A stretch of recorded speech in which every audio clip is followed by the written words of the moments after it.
company, CLECELL, established in 2016, has been using their revolutionary bioprinting and tissue engineering technology to trailblaze the field of personalized and regenerative medicine. Mr. Shawn Chae, the Chief Marketing Officer of CLECELL, is going to talk about 3D bioprinting for advanced anti-cancer drug sensitivity test. Welcome, Mr. Chae. Hello, my name is Shawn Chae. I'm a Chief Marketing Officer of CLECELL, which is the company in Korea, and its major business is 3D bioprinting platform. As you see on the first page, there's a 3D bioprinter we have developed 2 years ago. It is a big 3D bioprinter, and I'm going to introduce it later. And I have Chinese character names, and my name is Chai Win, and Chai is the same surname as the Chinese Taiwanese president. But there's my English character is different because there's a Korean pronunciation different from that of Taiwanese. Well, I'm very happy to join this seminar, and I'm going to show you the 3D bioprinting for advanced anti-cancer drug sensitivity test. Well, as you know, cancer is a very hard disease to cure, and cancer patients display a high degree of interpatient variation. For example, clinical outcomes are different, and prognosis and response or tolerance to medication is different. And in addition to it, the response to chemotherapy treatments are different. It depends on cancer stage or comorbidities and genomic background, and even the patient's tolerance to treatments affect on the response to chemotherapy treatment. So it is very hard to make a right kind of medication. So the personalized approach could enable better response to treatment with reduced incident or adverse effect. That's the reason why many people are researching on this area. And so to develop preliminarily the medication or to test the anti-cancer drug, so we have to develop any kind of tissue by 2D culture or 3D culture. 2D culture is quite simple as a monolayered culture, but in a morphology standpoint, we have to change the shape, and the response to the medication or drug is different from the original.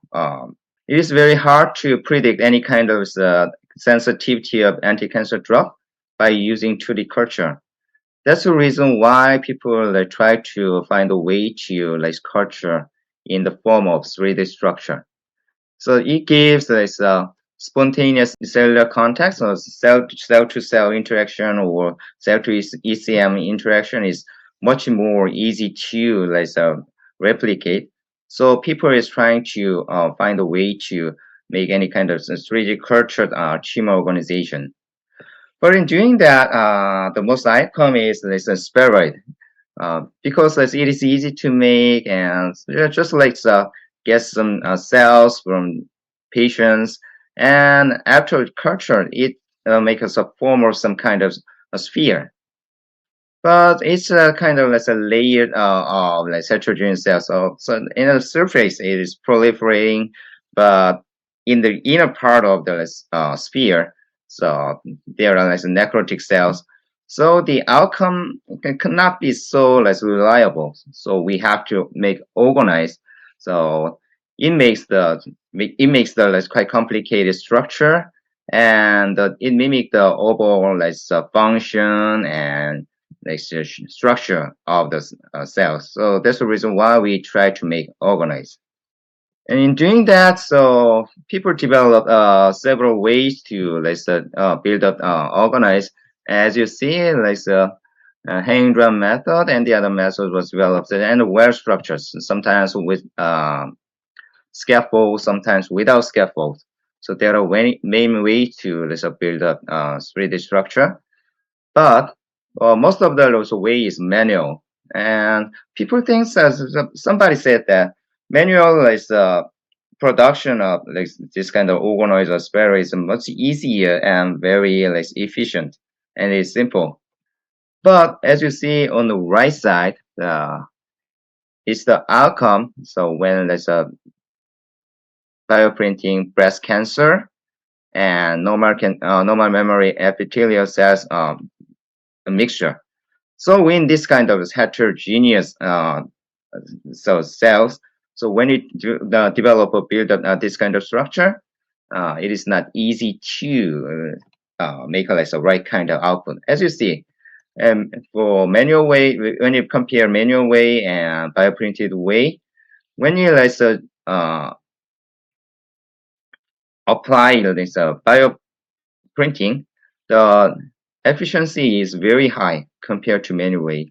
So that's the reason people try to find a way to use a 3D bioprinter instead of making a 3D culture output by only manual way. So what is the advantage of 3D bioprinting? So it is easy to special control on matrix properties, and the ability to integrate perfusible vascular network it really become much better. And high throughput fabrication is possible when you use 3D bioprinters. Well, it's not always true. Sometimes very easy to make any kind of differentiated outcome out of this kind of 3D bioprinting, and the outcome is still very simple. But we believe that in the future, so 3D bioprinting will make a way to make this real breakthrough in the area of this 3D organoid building. This is the way of 3D bioprinting. So it can build up a structure layer by layer. So over here, so first layer it's just a rectangular disc, and second layer is a rectangular rim.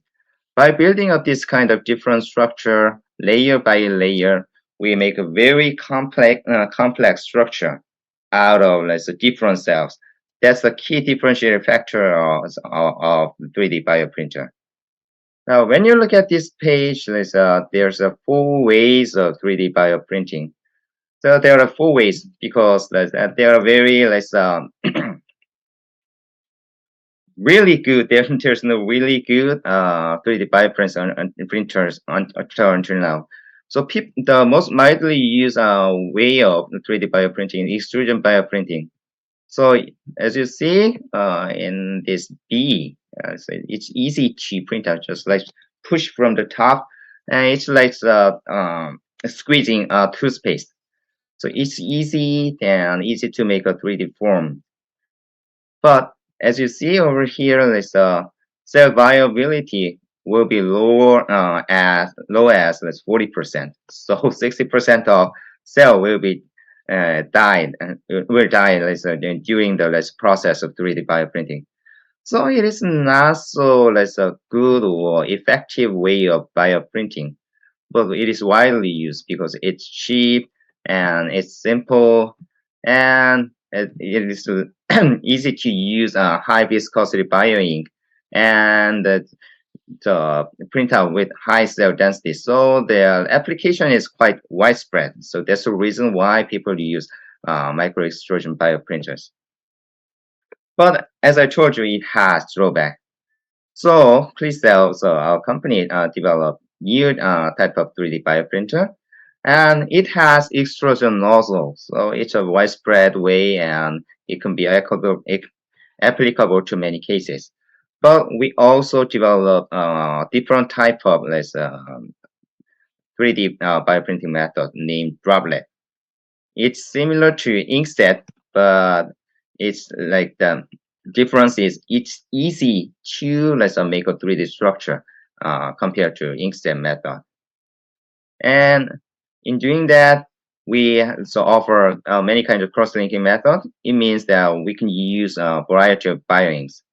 And the third one is we have leveraging our own software. we have developed a very easy way to use different materials. And we offer 15 channels compared to the other companies, most advanced 3D bioprinters. Nozzle number is very high. Although we have a small desktop version which has only 4 channels, but our original version has 15 channels, so we can use variety of materials. So we can use variety of cross-linking method.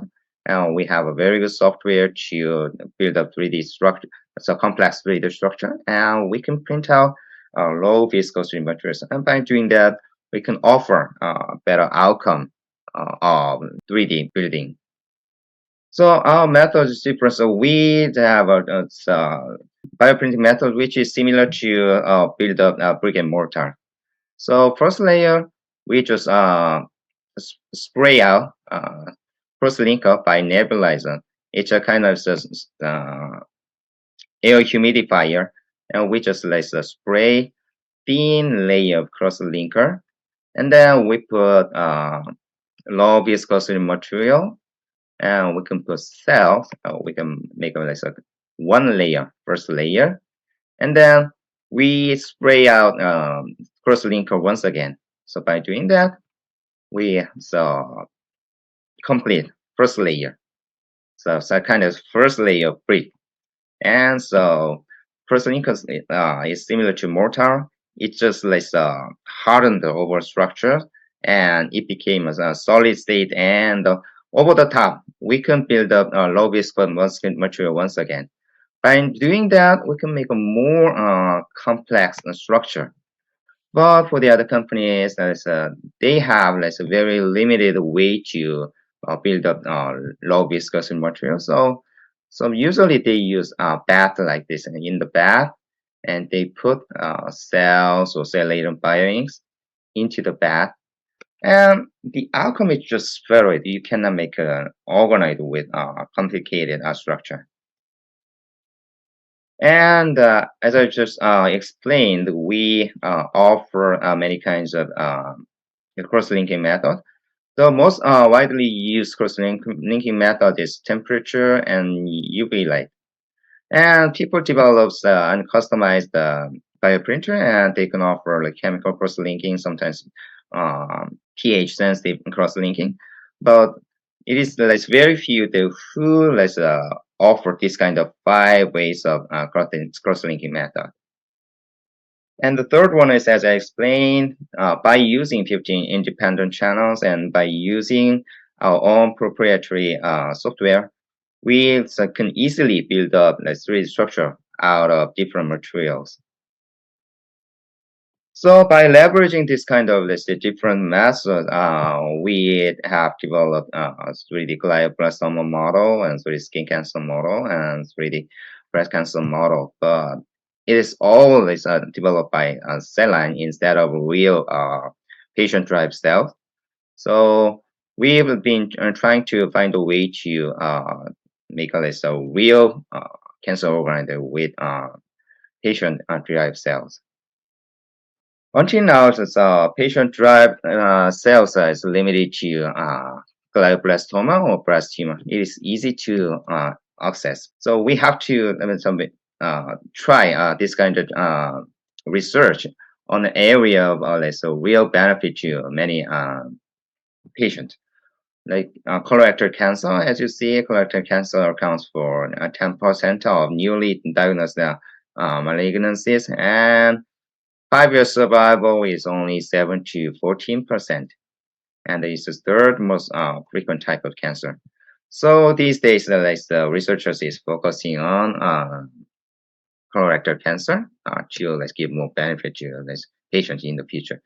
But as you see, it's just 3D bioprinted output. So as I explained, 3D bioprinting gives many kind of advantage, and people would think that 3D bioprinter will make a very complicated structure, but until now the outcome is quite simple.